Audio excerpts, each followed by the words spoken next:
Olá pessoal, tudo bem? Meu nome é Rafaela Bonassoli, sou do Polo de Votorantim, interior de São Paulo, e estou aqui juntamente com os meus amigos para estar apresentando o nosso trabalho de conclusão de curso. Então, com vocês, os meus amigos. Olá, me chamo Rafaela Camille Lucas Rodrigues, sou estudante da Univesp de Votorantim, interior de São Paulo. Oi, meu nome é Yasmin Dias Matos, eu sou do Polo de Perus, na zona noroeste de São Paulo. Olá, meu nome é Vitória Morato e eu sou do Polo de Anhembi, interior de São Paulo. Olá, me chamo Edvanildo Souza, sou do Polo Três Pontes, zona leste de São Paulo, Itaim Paulista. Olá, sou Andressa Suene Oliveira Gonçalves e sou do Polo de Votorantim, interior de São Paulo. Olá, meu nome é Maria Vitória e eu sou do Polo de São Simão, São Paulo. Olá, sou Edna Aparecida Cavalcante Reis, sou do Polo de Aricanduva, zona leste de São Paulo. Olá, meu nome é Vitória Morato e eu vou iniciar a apresentação do nosso trabalho de conclusão de curso com o seguinte tema: Território, Trabalho e Lucro, a expansão de call centers no Nordeste brasileiro. Eu fiquei com a introdução e para iniciar minha parte eu gostaria de contextualizar um pouquinho sobre o setor de call center, que hoje ele se consolidou como um dos principais meios de comunicação entre as empresas e os consumidores, né? Ele deixou de ser apenas um canal de atendimento e passou a integrar áreas como venda, marketing, suporte técnico e relacionamento com o cliente, no geral. Esse setor surgiu justamente para lidar com grandes volumes de chamadas e trazer mais agilidade para a comunicação corporativa. Olá, meu nome é Maria Vitória e eu vou continuar apresentando a introdução do nosso trabalho. A pesquisa mostrou que esse movimento trouxe impactos importantes. Por um lado, gerou empregos e dinamizou as economias locais. Por outro, revelou problemas como salários baixos, alta rotatividade e sobrecarga de trabalho, apontando um cenário de precarização. O objetivo principal do estudo foi entender as motivações dessa migração dos call centers para o Nordeste e o papel da terceirização. Também analisamos os impactos econômicos e sociais, os benefícios e desvantagens para a região e o papel das políticas públicas que atraíram essas empresas. Meu nome é Edvanildo. Eu vou falar um pouco sobre a dinâmica do setor de call center no Brasil. O setor de call center, como conhecemos hoje, deu início lá pelos anos 90, né? E tiveram dois principais motivos. A privatização das teles, que criou um novo mercado, e a criação do Código de Defesa do Consumidor, que obrigou as empresas a ter um SAC, que é o Serviço de Atendimento ao Cliente. No começo, tudo foi localizado, né, centralizado no Sudeste, principalmente em São Paulo, onde a tecnologia e o comando estavam. O telemarketing era só um suporte, mas ele foi evoluindo e virou uma estratégia de relacionamento com o cliente, bombando assim em áreas como banco, seguros e e-commerce. Essa evolução fez com que o setor virasse uma máquina de emprego, sendo muitas vezes a primeira porta de entrada para muitas pessoas e para quem tinha poucas experiências, né? O motivo dessa mudança, lucro máximo, onde o ponto de virada e o que mais interessa é a migração para o Nordeste. Mas por que isso aconteceu? Globalmente, a tecnologia permitiu que as empresas levassem o serviço de atendimento para lugares onde o custo de produção era mais baixo. No Brasil, essa lógica se intensificou ligando basicamente, né, a busca por lucro. A partir dos anos 2000, o Nordeste, regiões como Bahia, Pernambuco e Ceará, virou o alvo para que isso acontecesse, para que fizesse essa movimentação, tendo em vista custos operacionais baixos, incentivos fiscais generosos e muita mão de obra disponível. Resumindo, a expansão do call center para o Nordeste reflete uma estratégia de mercado muito clara, né, para usar a tecnologia para cortar custos e maximizar a rentabilidade. Aqui é a Vitória e agora eu vou explicar um pouquinho sobre o papel das tecnologias da informação e comunicação no setor de call centers. Elas foram fundamentais, né, para a modernização e expansão dessas operações.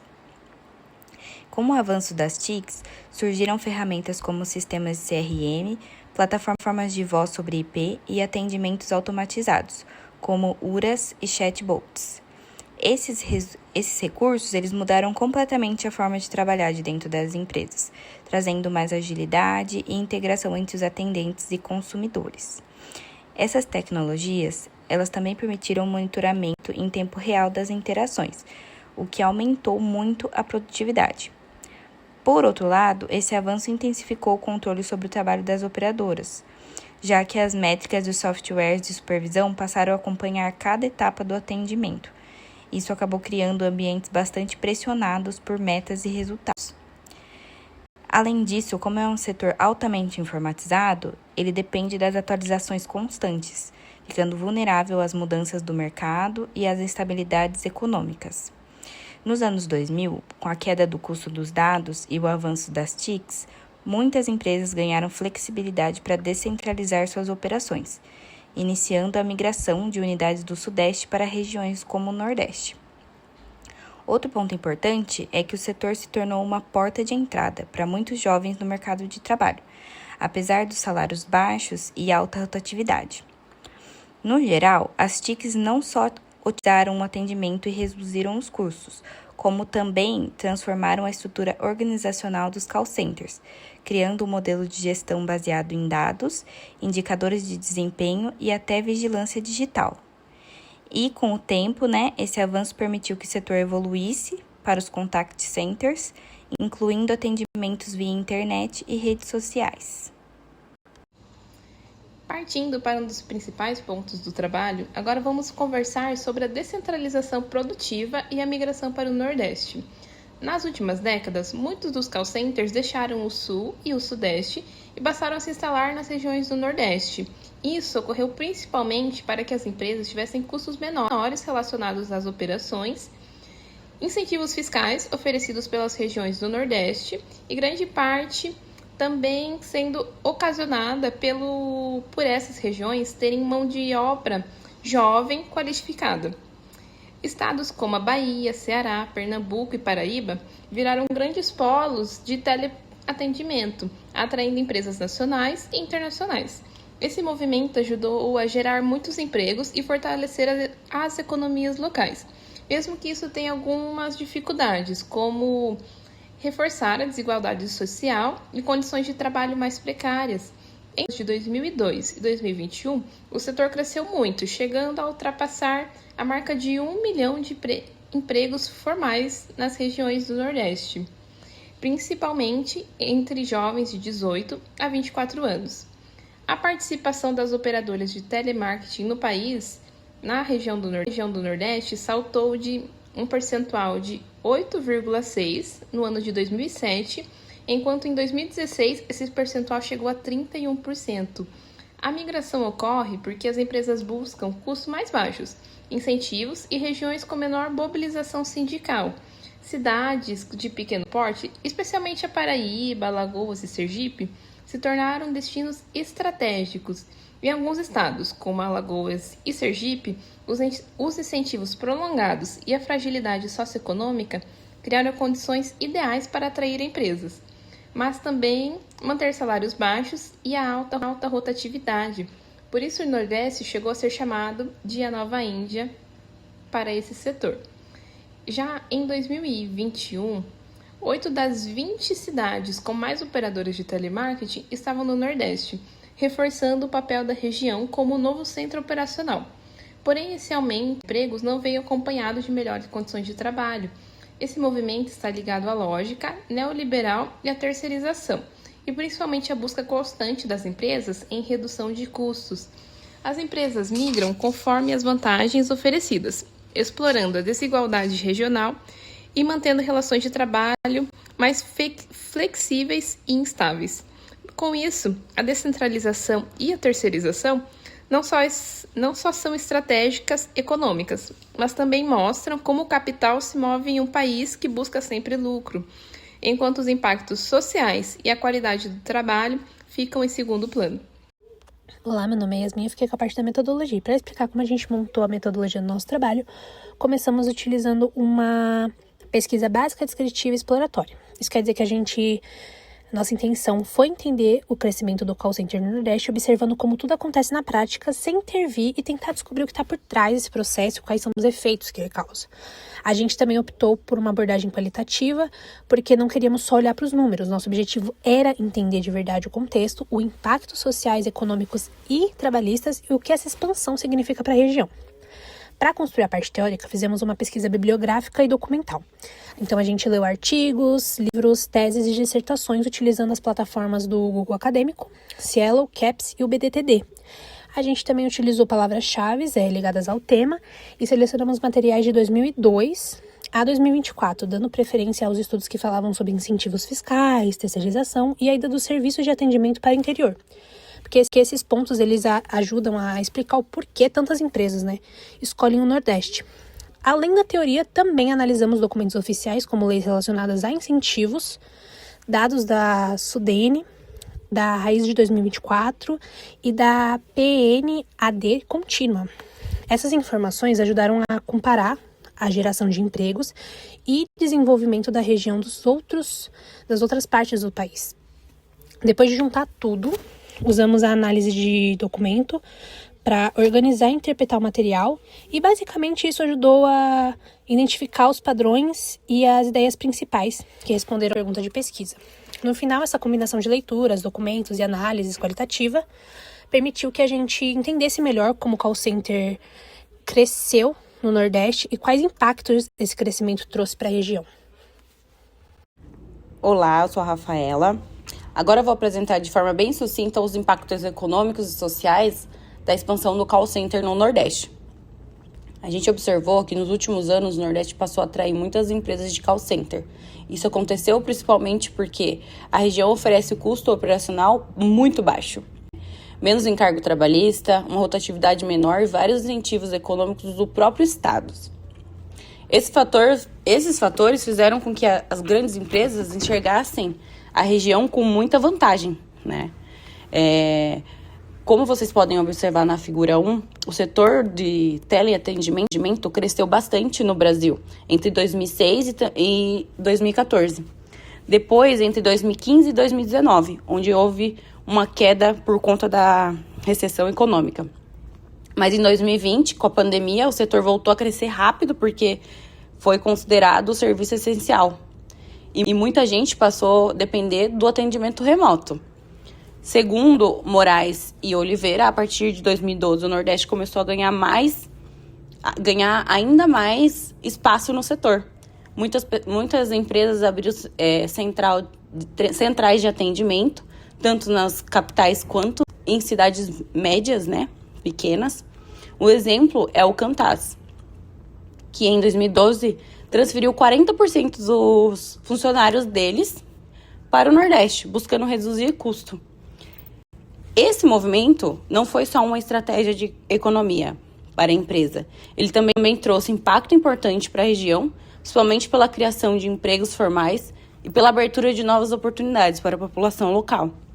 Então, além do lado econômico, essa expansão também influenciou diretamente a vida social e profissional de muita gente no Nordeste.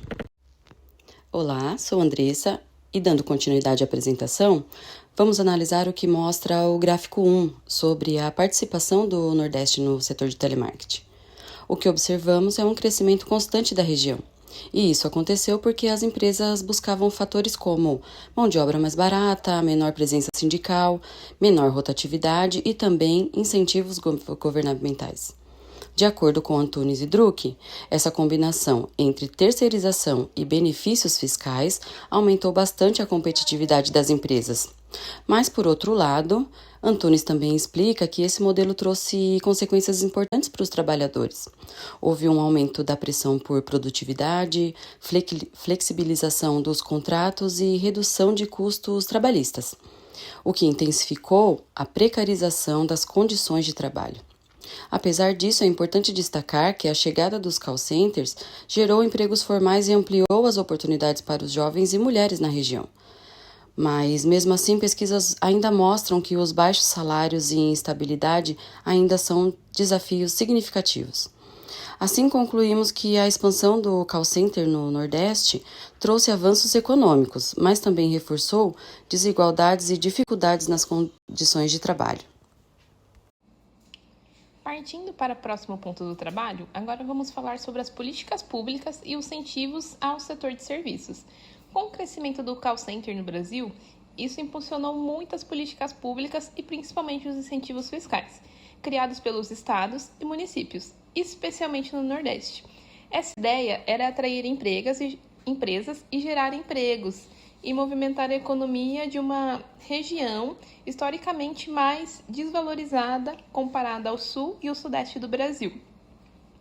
Com o PIB per capita do Nordeste é mais baixo do que os outros estados e regiões do Brasil, os governos passaram a oferecer vantagens para as empresas que se instalassem naquelas regiões. Esses incentivos são organizados pela SUDENE, que existe desde 1959 e atua em mais de 2.000 municípios da região.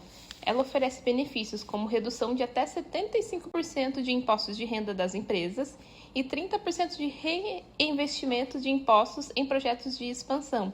Esses benefícios funcionam como uma forma de equilibrar o jogo, como as empresas tendem a se concentrar em regiões mais desenvolvidas. Os incentivos tendem a compensar essa diferença e atrair novos negócios para áreas menos industrializadas. Funcionando na prática, muitos estados e as cidades do Nordeste passaram a competir entre si para atrair as empresas, o que alguns técnicos na área chamam de guerra de lugares. Apesar de trazer empregos e investimentos, isso também levanta dúvidas sobre o quanto desses incentivos são sustentáveis para que possam reduzir a arrecadação e limitar as políticas de apoio aos trabalhadores. Até o início de 2025, a SUDENE já tinha aprovado 60 pedidos de incentivos, somando mais de 325 milhões em investimentos privados. Isso tem fortalecido setores como os de call center, que buscam custos menores, operacionais e grande disponibilidade de mão de obra, que é exatamente o que ocorre na região Nordeste. No fim, essas políticas ajudam a transformar o Nordeste em um novo polo de serviço, mas ainda há desafios, como salários baixos, dependência de incentivos e a necessidade de garantir um desenvolvimento econômico que vem acompanhado da valorização dos profissionais e melhores condições de trabalho. Vou falar sobre a conclusão do nosso trabalho. Para encerrar a nossa pesquisa, é importante destacar o que ela revela sobre a expansão dos call centers no Nordeste. Compreendemos que esse movimento não aconteceu por acaso, ele foi impulsionado pela busca das empresas por custos menores, por incentivos fiscais e pela grande oferta de mão de obra jovem na região. Esses fatores tornaram o Nordeste um local muito atrativo para a instalação e terceirização dessas operações. Ao analisar esse fenômeno, percebemos dois lados muito claros. De um lado, o impacto positivo. A chegada dos call centers gerou empregos formais, movimentou a economia local e abriu oportunidades, especialmente para jovens em busca do primeiro emprego. Isso contribuiu para fortalecer o setor de serviços e para impulsionar o desenvolvimento regional. Por outro lado, identificamos desafios importantes. A precarização do trabalho ainda é uma realidade forte no setor. Salários baixos, pressão por metas, alta rotatividade e vínculos de trabalho frágeis. Esses fatores mostram que, embora exista crescimento econômico, as condições de trabalho nem sempre acompanham esse avanço. Com isso, concluímos que o setor de call centers no Nordeste representa tanto uma oportunidade quanto um alerta. Ele demonstra que é possível gerar desenvolvimento, mas destaca a necessidade de políticas públicas e práticas empresariais que valorizem o trabalhador, garantam estabilidade e promovam ambientes mais saudáveis e justos. Por fim, reconhecemos que ainda existem temas que precisam ser estudados com mais profundidade, como a saúde mental e a qualidade de vida dos operadores. Esses aspectos são essenciais para compreender totalmente o impacto desse modelo de trabalho e para construir um setor mais sustentável no futuro.